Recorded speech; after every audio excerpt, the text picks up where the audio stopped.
नमस्कार मंडळी, आजच्या या नवीन व्हिडिओमध्ये मी तुम्हा सर्वांचं सहर्ष स्वागत करतो. मित्रांनो, गुढीपाडव्यानिमित्त आम्ही आज कोकणात आलो आहोत आणि आमची एस टी आता मालवण डेपोत लागली आहे आणि आम्ही मालवण विजयदुर्ग एस टी पकडून आता आम्ही आमच्या घरी जायला निघालो आहोत. आम्ही ट्रेनने कुडाळला उतरलो आणि कुडाळवरून कुडाळ ते मालवण एस टी पकडली होती आणि एका माणसाचं तिकीट त्याचं 61 रुपये तिकीट आहे. आणि पण कसं कुडाळ मालवण म्हणजे शॉर्टकट पडतो आणि कणकवलीवरनं ते लांब पडतं. तर आता आम्ही घरी आलो आहोत आणि समर्थ सायकल चालवायला त्याने घेतली, कारण त्याला गावात सायकल चालवायला असं खूप आवडतं. मग तो आता तुळशीभोवती सायकलने फेऱ्या मारत आहे आणि आम्ही आता कसं गुढी उभारण्याची जी काठी लागते ती आणण्यासाठी जातो, कारण कसं उशिरा गेलं की वाकड्या तिकड्या काट्या मिळतात. आता सरळ काठी हवी असेल तर लवकर जावं लागतं, तर म्हणून आम्ही आता लवकर चाललो आहोत आणि आता आम्ही एक चांगली काठी निवडणार आणि घरी घेऊन जाणार. आता तोपर्यंत आम्ही काय ना काठी इथे ठेवतो आहे आणि आमच्या घराच्या बाजूला म्हणजे आमच्या गावच्या बाजूला खाडी आहे, त्या खाडीकडे जाणार. तिथे थोडी 2 मिनटं विश्रांती घेणार, कारण ती मस्त थंड हवा सुटलेली असते.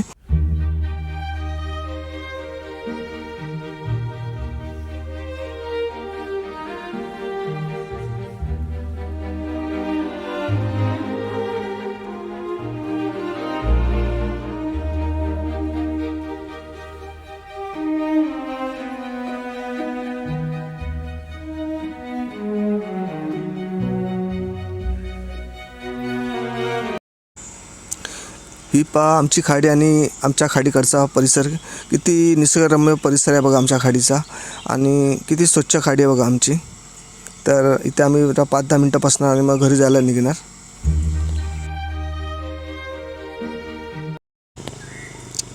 आमच्या झाडाला कैऱ्या लागल्या होत्या, तर आता घरी येताना त्या कैऱ्या काढल्या आणि त्याचं आम्ही लोणचं बनवणार आहोत. तर लोणचं बनवताना आपण ताज्या कैरीचं लोणचं हे खूप सुंदर होतं. तर आई साली काढत होत्या कैरीच्या, तर मी बोललो साली काढू नको, सालीसकट लोणचं बनव. तर मग आई आता पुन्हा ते सालीसकट आता लोणचं बनवते आणि ताजं लोणचं असल्यामुळे ते अप्रतिम असं कैरीचं लोणचं लागतं. आणि बघायला गेलं तर यावर्षी आंबे पुष्कळ कमी आहेत. म्हणजे मागच्या वेळी आम्ही आलो तर वाटलं होतं की आंबा भरपूर आहे, पण खार पडल्यामुळे आंबा काजू यावर्षी भरपूर कमी आहेत. म्हणजे बघायला गेलं तर 100रातलं फक्त 10% आंबा आणि काजू आहे कोकणात, कारण संपूर्ण काजू आंब्याची वाट लागली. आपण कैरी कापताना बघा, कैरीच्या आतमध्ये पांढरी बाट असते ती फेकून देतो, पण बघायला गेलं तर ती पांढरी बाट आहे ती खूप औषधी आहे. औषधी म्हणजे बघा, माकडं बघा गावात आले तर आंबे खातात, पण ते आतली जी बाट ते पण ते खाऊन टाकतात, कारण बाटीमुळे काय होतं, तुमच्या पोटात जे जंतबिंत असतात ते मरून जातात. आणि दुसरी गोष्ट म्हणजे डायबिटीससाठी ही बाट खूप चांगली आहे. डायबिटीसवाल्या लोकांनी ही आतली आंब्याची सफेद बाट नक्की खा, कारण त्यामुळे डायबिटीस कंट्रोल होतो आणि पोटातले जेवढे विकार असतात ते सगळे निघून जातात. एवढी आयुर्वेदिक ही बाट असते आंब्याची, तर ती टाकून न देता अशी तुम्ही खाली तर खूप तुमच्या शरीरासाठी म्हणजे औषधाचं काम करते. तुम्ही एक निरीक्षण केलं तर तुमच्या लक्षात येईल बघा, जेव्हा कोकणामध्ये कैऱ्या लागायला सुरुवात होते तर कोवळ्या कैऱ्या माकड त्या बाटीसकट खातात. म्हणजे आपण एक लक्षात घ्यायला पाहिजे की माकड जे खातो ते आपण खायला पाहिजे, कारण माकड बघा शेगलाची कोवळी पानं खातो, जास्वंदीची पानं खातो, कारण त्याला माहीत असतं की हे आयुर्वेदिक आहे आणि आपण त्याकडे लक्ष देत नाही. कारण बघायला गेलं तर आपण माकडाचे पूर्वज आहोत, त्यामुळे माकड जे खातो ते आपण खाल्लं पाहिजे आणि ते शरीरासाठी आपल्या खूप फायद्याचं आहे. आता आम्ही कैऱ्या कापल्या, त्याला मीठ मसाला थोडी हळद लावली आणि असं हे लोणचं बनवलं आणि ताजं लोणचं हे असं बघा किती सुंदर आणि चविष्ट लागतं. केळीची पानं पिकली होती ती कापली आणि आता आम्ही साफसफाई करतो आहे. पतारा पडला आहे तो सगळा उचलून टाकतो आहे, कारण घर बंद असल्यामुळे कसा सगळे पतारा होतो. व माकड बघा फिरत आहेत कसे. आता माकडांचे पण वांदे आहेत, कारण आंबा फणस कमी असल्यामुळे त्यांची आता उपासमार होणार आहे. आता आम्ही मालवणला चालू आहोत गुढी पाडव्याचं सामान आणण्यासाठी. तर आता एस टीची वाट बघतो, आता एक एस टी येईल, 5:15ची एस टी आहे, ते पकडून आता आम्ही मालवणला जाणार आणि काय ते खरेदी करणार. आता आम्ही एस टीत बसलो आणि आमची एस टी चालू आहे. हे आहे कोळंबचं ब्रिज आणि कोळंबाच्या ब्रिजवर आमची एस टी आली. बघा मालवणचं बघा प्रत्येक परिसर तुम्हाला कसं निसर्गरम्य दिसणार, कारण बघायला गेलं तर मालवण हे महाराष्ट्रातले कॅलिफोर्नियाच आहे. की ते प्रत्येक स्पॉट तुम्हाला बघा ठिकठिकाणी असे निसर्गरम्य दिसणार. आता आम्ही मालवणच्या समुद्रावर आलो आहोत आणि समुद्रावर जरा टाईमपास करतो आहे. त्या बोटी सगळ्या थांबलेल्या आहेत, मच्छीमार बोटी मालवणच्या. आणि हा समोर दिसतोय तो बघा मालवणचा किल्ला आहे आणि सगळ्या बोटी थांबलेल्या आहेत आणि शांत असा समुद्र होता आहे. असं वाटतं इकडनं जाऊच नाही, इथेच बसून राहावं, एवढा सुंदर वातावरण आहे मालवणचं.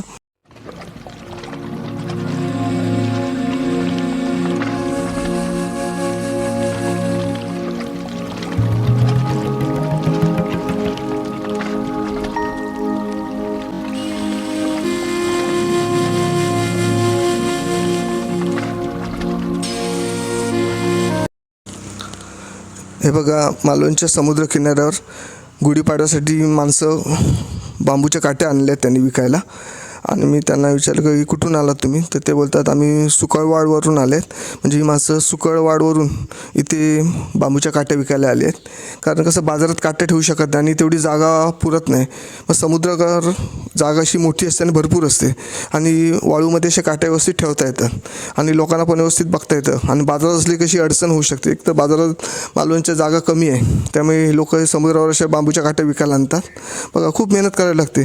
आणि काठीची किंमत मी विचारली किती रुपये काठी, तर त्यांनी सांगितली की मला 120 रुपये काठी. म्हणजे तशी बाते खूप स्वस्त आहे, कारण ते झाड वाढायला किती मेहनत घ्यावी लागते. आणि दुसरी गोष्ट म्हणजे एक लक्षात ठेवा, जगातलं अति वेगाने वाढणारं झाड म्हणजे बांबूचं झाड.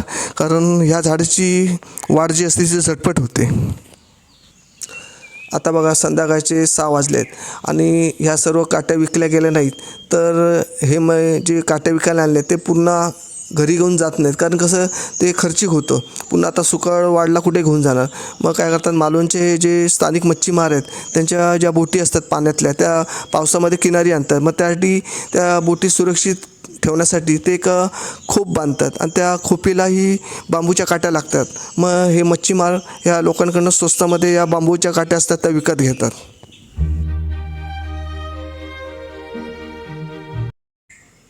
हे बघा आमच्या मालवणमध्ये हनुमान प्रगट झालेत, तर दर्शन घ्या.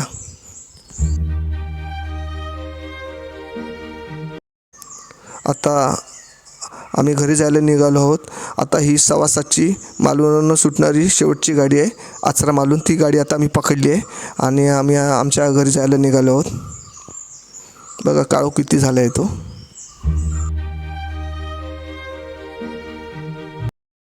हा मालवणचा पिंपळ फोन स्टॉप आहे आणि इकडे ह्या पिंपळाकडे मालवणचे एसट्या थांबतात. आणि इथे जो समोर बघा निळा स्टॉल दिसतो, इथे वडापाव मिळतो. अतिशय फेमस वडापाव आहे इथे आणि खूप चांगला आणि चविष्ट असा इथे वडापाव मिळतो पिंपळाच्या इथे मालवणच्या. तर आज तो मला वाटतं दुकान बंद दिसतं आहे त्यांचं.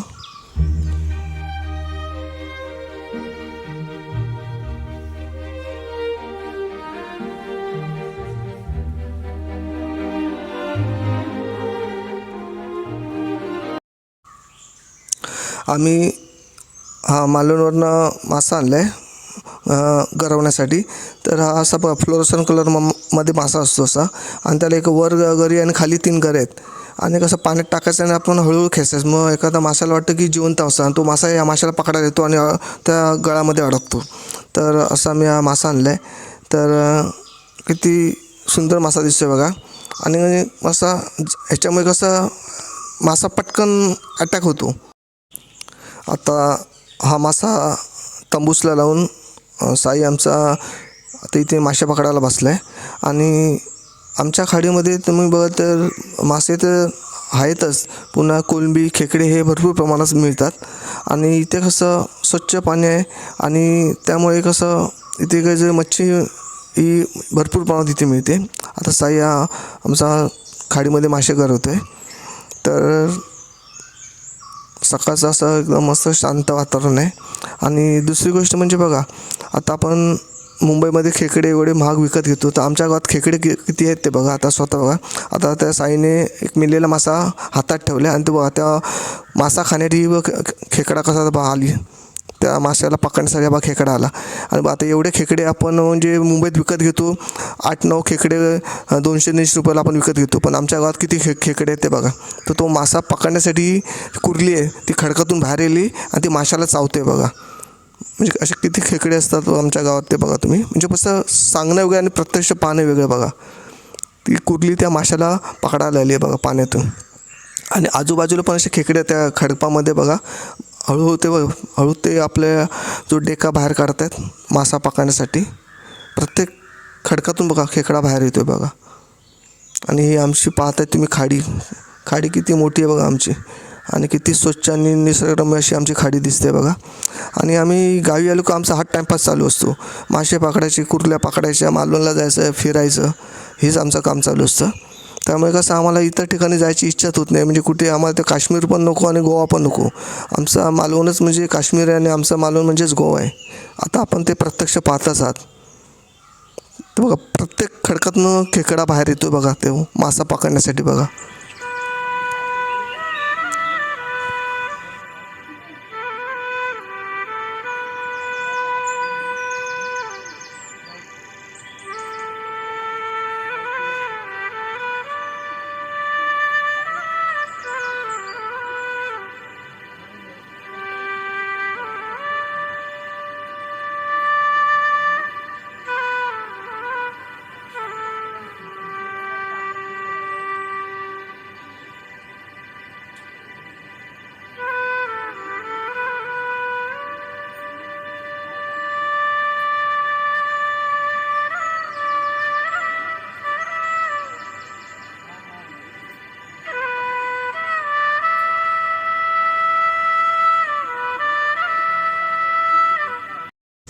आता समर्थ पण बोलला की मलासुद्धा रेडियमचा मासा पाहिजे, मी पण मासे करवणार.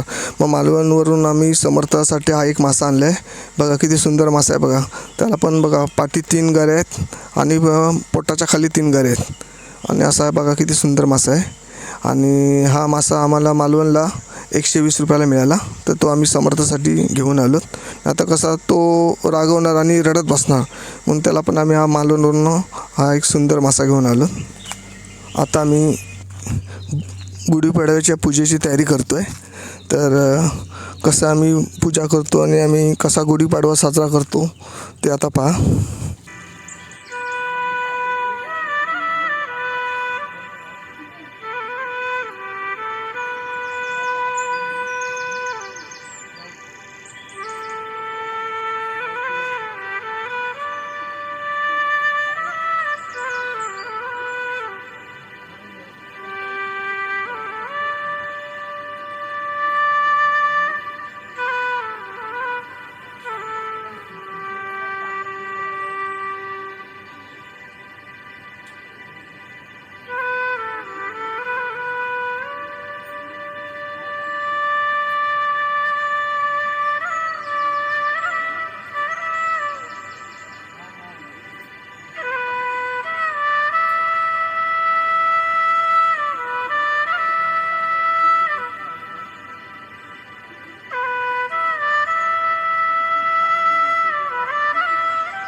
तुम्ही जर आमच्या चॅनलला नवीन असाल तर चॅनलला सबस्क्राईब करायला विसरू नका. बाजूची जी बेल आयकॉन असेल त्याला नक्कीच दाबा. आपले नवीन व्हिडिओ बघायला मिळेल. थँक्यू.